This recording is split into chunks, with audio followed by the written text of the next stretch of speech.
On February 24, 2022, Russia launched a full-scale invasion of Ukraine. Missiles hit cities, columns crossed borders, and suddenly a conflict that had been simmering for years became the defining war in Europe since World War II.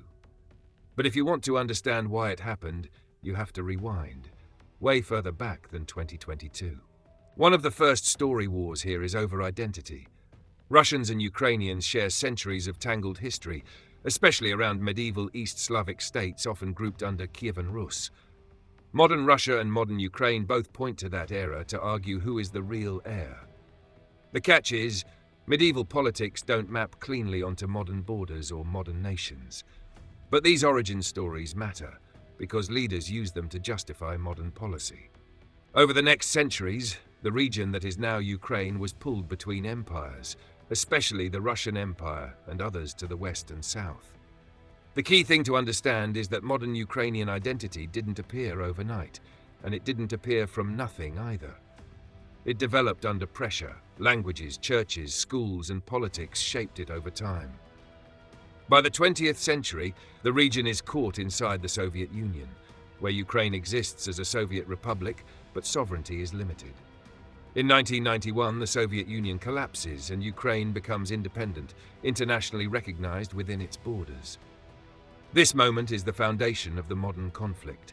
Ukraine is now a sovereign state choosing its future, while Russia is a successor power coping with lost territory, lost influence, and a new security map.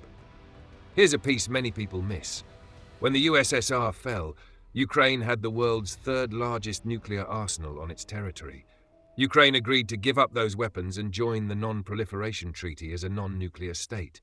In return, it received security assurances, not a NATO-style military defense treaty, but commitments related to sovereignty, borders, and non-use of force. This agreement is known as the Budapest Memorandum. This is where narrative versus reality matters. Some people speak as if Ukraine was promised automatic military rescue.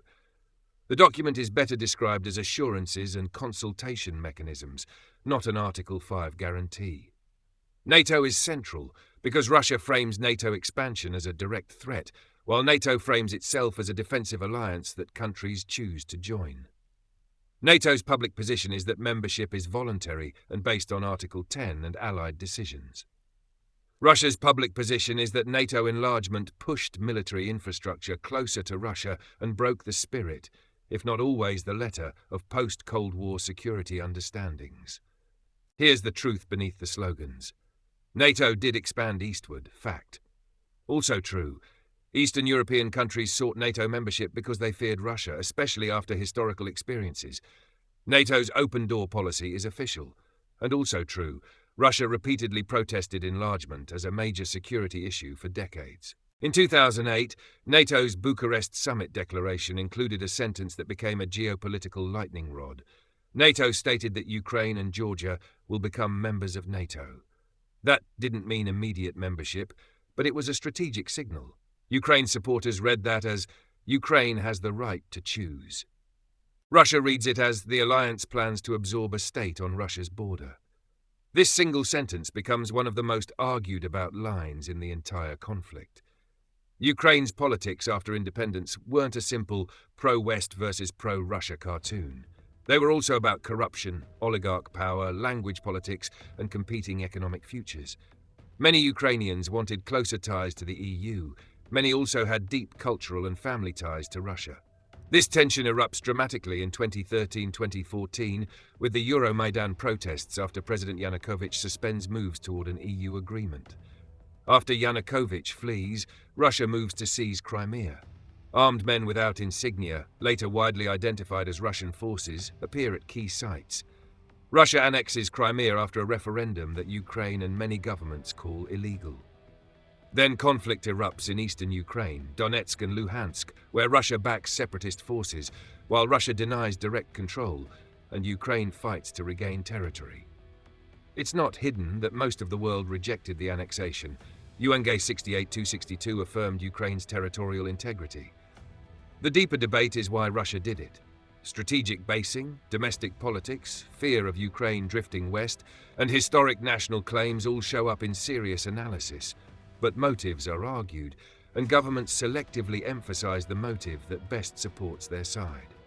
To stop the bleeding, negotiations produced the Minsk agreements, especially Minsk I, 2014, and the Minsk II package of measures, 2015. These documents aimed at ceasefires, withdrawals, political steps, and monitoring.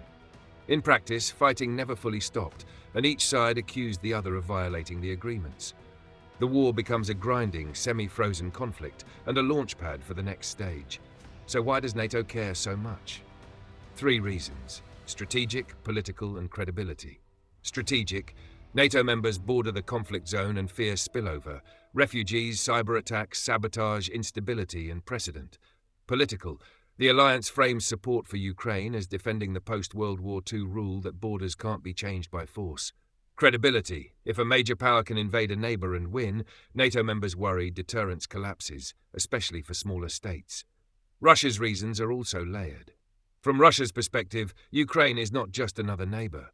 Its geography, buffer space, its history, identity politics, its economics, industry, pipelines, ports, and its military. Russia fears Ukraine turning into a heavily armed Western partner on its border. Whether you accept that fear as justified or not, it's real in Russian policy thinking. By late 2021, Russia issues draft demands about NATO and European security. Negotiations fail. Russia recognizes separatist entities, then launches the full invasion. Russia frames it as defending Russian speakers and preventing NATO expansion.